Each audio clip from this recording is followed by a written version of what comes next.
Melanjutkan kisah Xiaoyan setelah mendapatkan tulang pusaka dan buah jiwa dari wilayah reruntuhan kuno yang kemudian dia gunakan untuk memulihkan penatua obat. Tapi di sisi lain, Hun Mizeng juga tidak tinggal diam dan masih berusaha merebut tulang pusaka tersebut, di mana ternyata tulang itu adalah sebuah peta yang menunjukkan lokasi esensi api peringkat ketiga disimpan. Untungnya penatua obat pulih di saat yang tepat sehingga dia mampu mencegah Hun Mizeng meratakan tempat tersebut.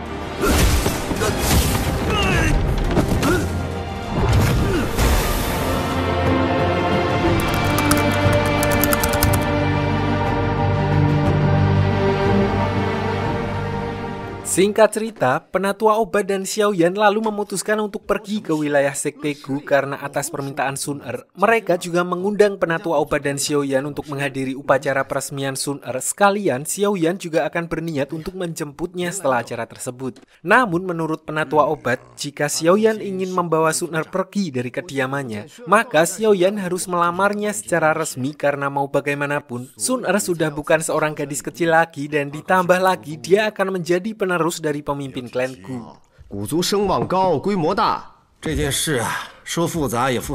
Akhirnya mereka pun pergi ke wilayah Sekte Gu di mana selain mereka berdua, juga ada perwakilan dari ke-8 sekte kuno yang juga hadir di acara tersebut. Xiaoyan dan penatua obat lalu disambut oleh Sun Er yang kemudian memberitahukan kalau ayahnya sudah menunggu kedatangan Xiaoyan untuk membicarakan tentang tes darah keturunan dengannya. Xiaoyan哥哥，药师尊。和我承诺的一样。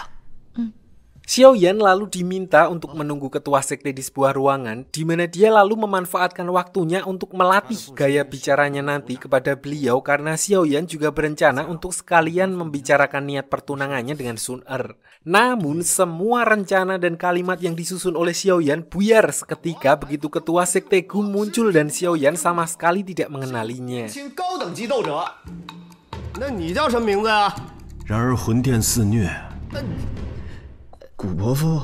Karena udah terlanjur ngeblank, Xiaoyan akhirnya batal mengutarakan niatnya dan hanya mengiyakan tawaran ketua sekte untuk mengikuti tes darah keturunan keesokan harinya.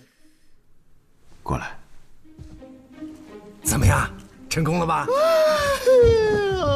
Keesokan harinya, upacara tes darah keturunan untuk Sun Er pun akhirnya digelar di mana semua perwakilan dari 8 sekte kuno juga ada di sana untuk menyaksikannya, kecuali satu sekte yang absen. Sedikit penjelasan tentang darah keturunan di mana itu adalah kekuatan tertinggi selain esensi api yang digunakan Xiao Xuan leluhur sekte Xiao untuk menyegel kaisar jiwa. Dan pola darah keturunan hanya diwariskan kepada keturunan dari 8 sekte kuno dan menurut legenda, darah keturunan terhebat adalah milik sekte Xiao kuno. Lalu diperlihatkan bagaimana Sun Er menjalani tes, walaupun darah keturunannya sudah agak rusak karena menyelamatkan Xiaoyan saat dia hampir mati kemarin, namun dia tetap dapat menyalakan 7 warna yang artinya pola darah keturunannya masuk kualifikasi sebagai keturunan kelas dewa.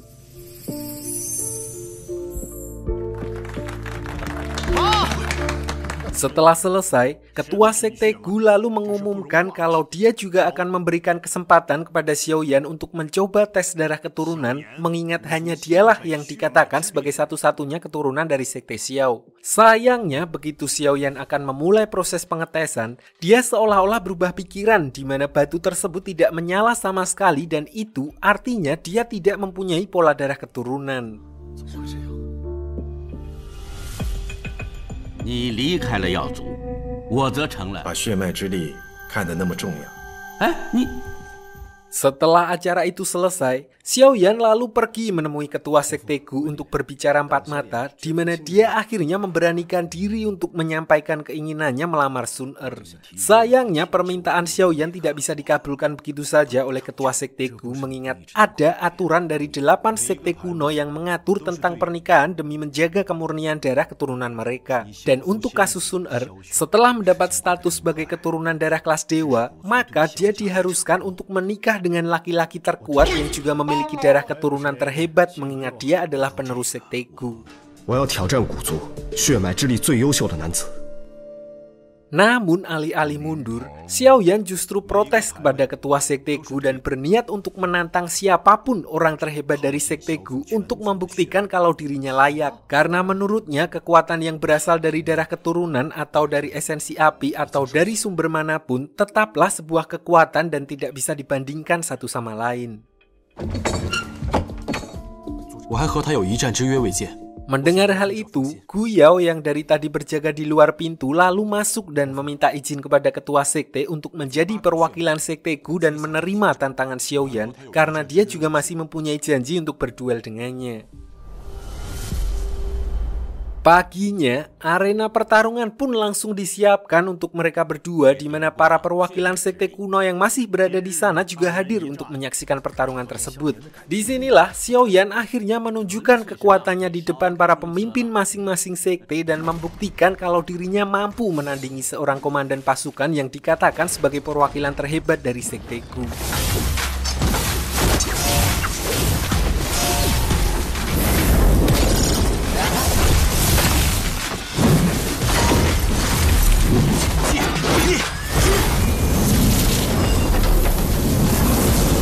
Tentu saja pertarungan itu pun membuat para pemimpin sekte terheran-heran ketika Xiaoyan mengeluarkan 3 esensi api sekaligus, apalagi saat dia mengeluarkan teknik transformasi api. Untuk itu, Gu Yao mengeluarkan kekuatan darah keturunan untuk mengimbangi Xiaoyan hingga akhirnya pertarungan pun berakhir seri.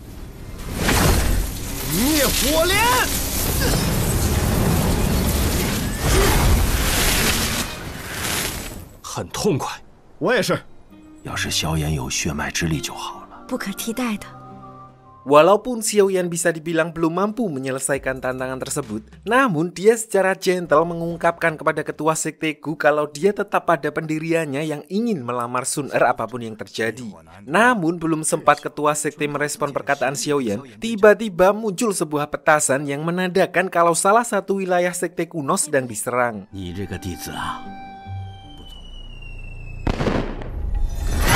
Ternyata kabar tersebut berasal dari Sekte Ling, di mana mereka absen bukan karena sedang diare, melainkan wilayah mereka diserang dan ketua sektenya telah tewas demi melindungi putrinya yang saat ini dalam keadaan kritis. Di mana ketua Sekte Gu dan yang lainnya langsung berusaha memulihkan putri Sekte Ling dan dari luka yang terlihat, mereka menduga kalau kejadian itu adalah ulah dari Istana Jiwa.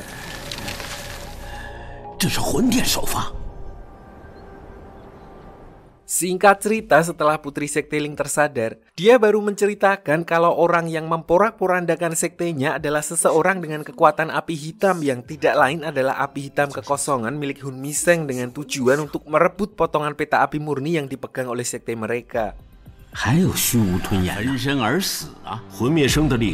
Mendengar hal itu, penatua obat lalu memberitahu bahwa sebelumnya Hun Miseng juga sempat menyerang perguruannya dan merebut potongan peta yang dimiliki oleh Xiaoyan. Dengan begitu, artinya kini dia sudah mempunyai peta lengkap lokasi keberadaan esensi api murni dan ditambah dengan esensi api kekosongan yang dia kuasai. Maka bukan tidak mungkin kalau Hun Miseng akan menjadi kaisar jiwa selanjutnya jika sampai dia berhasil mendapatkannya. Untuk itu, beliau lalu merekomendasikan Xiaoyan untuk ditugaskan mencari api murni karena dengan riwayat pertarungannya sebelumnya, Xiaoyan lah yang paling mumpuni untuk menaklukkan api murni.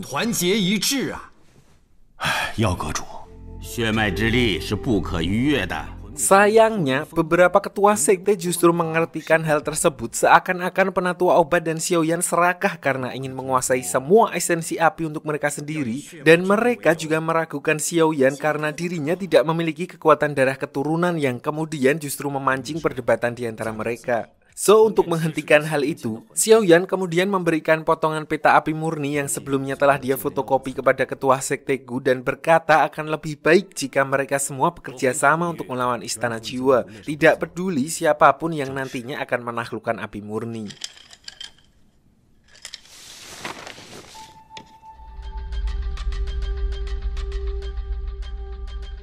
Keesokan harinya sebelum kembali ke perguruan bintang jatuh, Xiaoyan menyempatkan diri untuk menemui Sun Er, di mana dia kemudian menitipkan giok sekte Xiok pada klan Gu karena dia tahu kalau aliansi sekte kuno berencana untuk menggabungkan kekuatan dari 8 giok tersebut dan sebagai simbol agar para ketua sekte lain percaya kalau Xiaoyan tidak mempunyai motif lain selain untuk melakukan apapun yang dibutuhkan agar mereka bisa mengalahkan Istana Jiwa.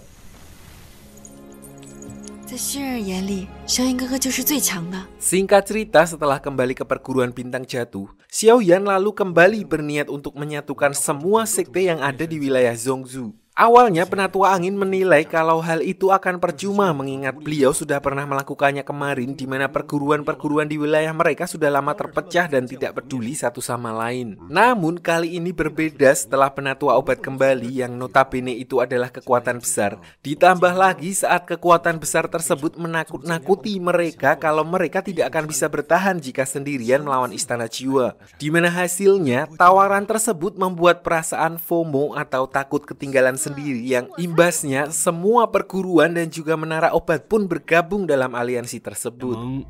虽有风险，能同舟共济。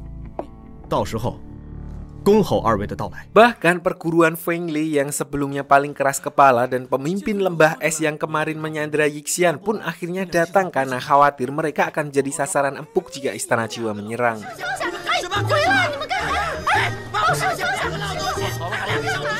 Singkat cerita, akhirnya saat hari peresmian aliansi, seluruh pemimpin perguruan di wilayah Zhongzhou berkumpul di perguruan bintang jatuh dalam upaya mereka untuk mempersiapkan strategi demi melawan Istana Jiwa, di mana di umurnya yang masih muda dan sudah mempunyai banyak sekali pengalaman bertarung dengan Istana Jiwa, mereka pun sepakat menjadikan Xiaoyan sebagai ketua atau pemimpin dalam aliansi tersebut. 我也赞同。 的确是理想的选择。好啊，磅礴大气。 联盟宗派之间需构建传送抵抗魂殿，至死方休。 Sementara itu di Sekte Gu, diperlihatkan aliansi 8 sekte kuno yang kembali membahas rencana mereka mengambil api murni sebelum Hun Miseng, di mana pemimpin klan Gu kemudian menunjuk Gu Yao yang akan mengemban tugas mengambil api murni tersebut dan meminta Sun Er untuk mendampinginya. Karena seperti diketahui, Sun Er telah memiliki api emas dan kecuali dia memiliki ilmu penempaan seperti Xiaoyan, dia tidak bisa mengambil esensi api untuk yang kedua kalinya. Di sini juga diperlihatkan ayahnya Sun Er yang membantu Gu Yao berkultivasi secara tertutup untuk meningkatkan dojinya, sementara keenam sekte lain meminjamkan kekuatan mereka kepada Sun Er. 我都将万劫不复。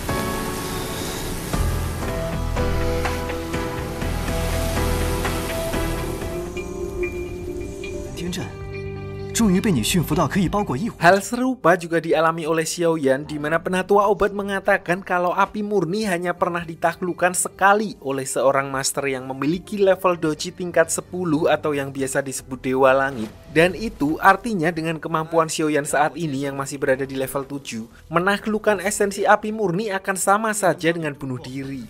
Beliau juga menambahkan paling tidak dia harus menunggu paling cepat 3 tahun lagi, sedangkan karena situasi tidak bisa menunggu 3 tahun lagi, Xiaoyan pun harus terus berlatih menyerap api altar setiap hari dan melewati 9 perubahan untuk naik ke level 8. 别，老师，别！知不知道刚才九死一生？打死你！我打死你！我打死你！ Namun saat setelah melewati 9 perubahan, sebuah energi di keningnya seperti menghalaunya untuk naik tingkat ke level 8, sampai pada suatu malam, Penatua Obat dan Xiaoyan dibuat terkejut ketika melihat 2 bulan muncul secara bersamaan, di mana hal itu merupakan sebuah tanda munculnya wilayah api siluman, tempat di mana api murni disimpan. 这正是你突破斗圣的时候。 Kemunculan 2 bulan secara bersamaan tersebut juga membuat aliansi 8 sekte bergegas ke sebuah pintu portal untuk masuk ke wilayah api siluman, dan sebelum masuk, salah satu tetua memperingatkan mereka untuk tetap waspada mengingat api murni adalah salah satu api terhebat di mana eksistensinya juga menjadi bukti bahwa selama ribuan tahun ini para master di penjuru dunia telah gagal menaklukkannya. Saat itulah penatua obat dan Xiaoyan muncul untuk mengikuti mereka dari belakang, dan begitu masuk ke dalam, Xiaoyan tiba-tiba dibuat terkejut ketika melihat Hun Miseng yang telah menyandra penatua obat. Beruntung dia langsung menyadari kalau semua itu merupakan ulah dari api murni yang membuat ilusi untuk memanipulasi pikirannya, di mana salah satu ketua sekte lain juga sempat terkena ilusi dan menganggap kalau penatua obat adalah Hun Miseng. Alhamdulillah, Xiaoyan berhasil menyadarkan ketua sekte itu setelah menekan ilusi tersebut menggunakan api 3000 yang merupakan counter dari api jenis itu.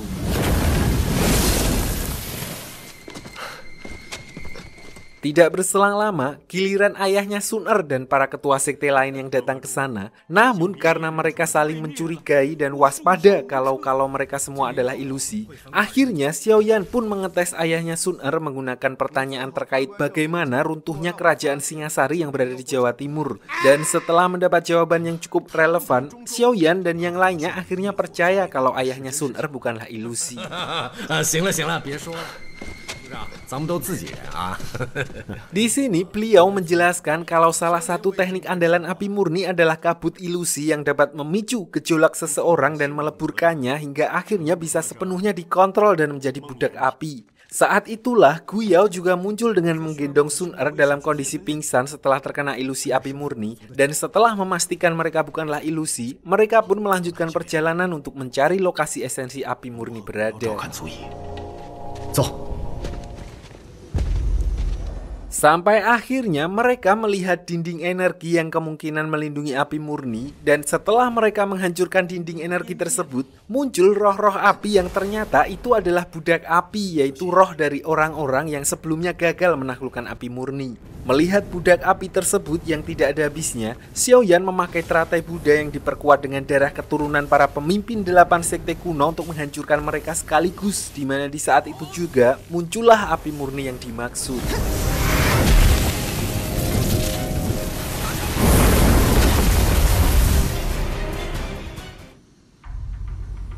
Saat itulah diperlihatkan salah satu sifat manusia beban, yaitu serakah dan rasa ingin memiliki, di mana di depan sebuah kekuatan besar yaitu esensi api peringkat ketiga, mereka masih berdebat untuk siapa yang akan menaklukkannya.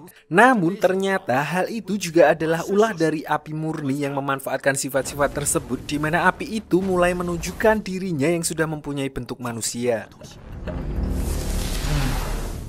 这是什么？ 有趣。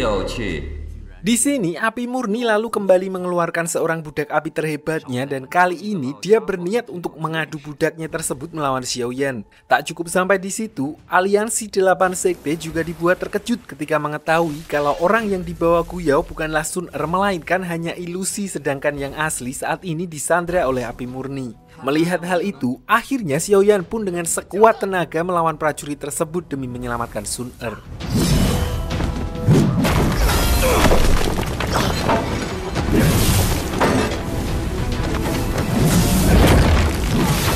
Diperlihatkan serangan prajurit budak api tersebut yang mempunyai kekuatan fisik sangat besar dan hampir tidak mempunyai kelemahan, sehingga membuat Xiaoyan kewalahan meskipun dia telah menggunakan pedang mistis berat yang digabungkan dengan api lotus hijau. Sampai akhirnya Xiaoyan pun mengeluarkan jurus transformasi api yang entah kenapa membuat budak api tersebut sejenak tersadar dari pengaruh ilusi, dan entah siapa beliau ini, dia memanggil Xiaoyan dengan kata kakak, di mana dia lalu meminta maaf dan justru mengorbankan diri dengan menjeblukkan dirinya ke arah api murni.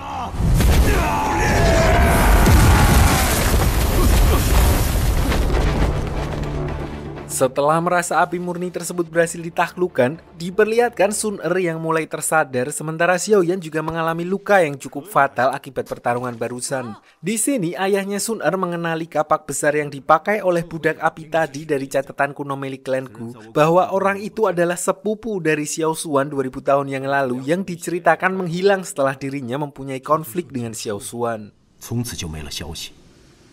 看来刚才那一副 Sampai di sini, Xiaoyan lalu dengan ikhlas mempersilahkan Gu Yao untuk menyerap esensi api murni tersebut. Namun tanpa diduga, Hun Miseng tiba-tiba muncul untuk menghentikan mereka, di mana hal itu membuat yang lainnya terpaksa turun tangan menahan Hun Miseng dan melindungi Gu Yao untuk segera menyerap api tersebut dan keluar dari tempat itu. Gu Yao, 快收异火！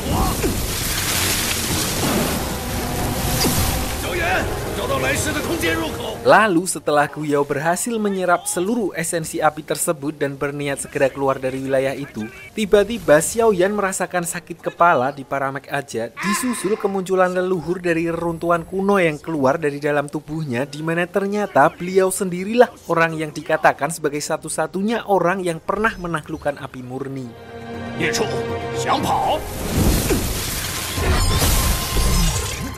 Di sini diperlihatkan dia langsung menghentikan Guyao keluar dari tempat itu karena ternyata api murni tersebut hanya memanfaatkan mereka agar bisa terbebas dari wilayah itu. Ternyata 2000 tahun yang lalu, beliau sengaja menyegel api tersebut di tempat itu karena beliau pernah bereksperimen dengan api tersebut yang akhirnya membuatnya justru menumbuhkan jiwanya sendiri dan menjadi api siluman yang justru melawan tuannya sendiri.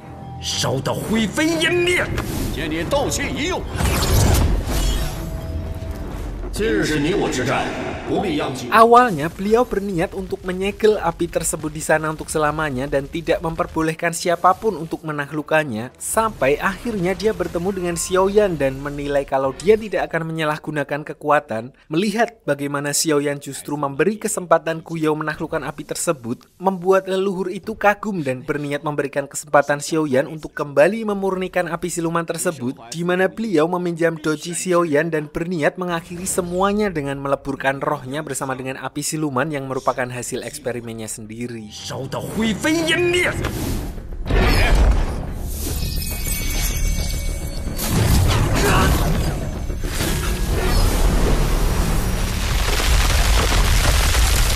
Disinilah Hun Miseng kembali berniat untuk merebut api tersebut, namun melihat api itu mengalami gejolak luar biasa yang menandakan kalau api tersebut akan meledak, Hun Miseng pun memilih pergi dari tempat tersebut.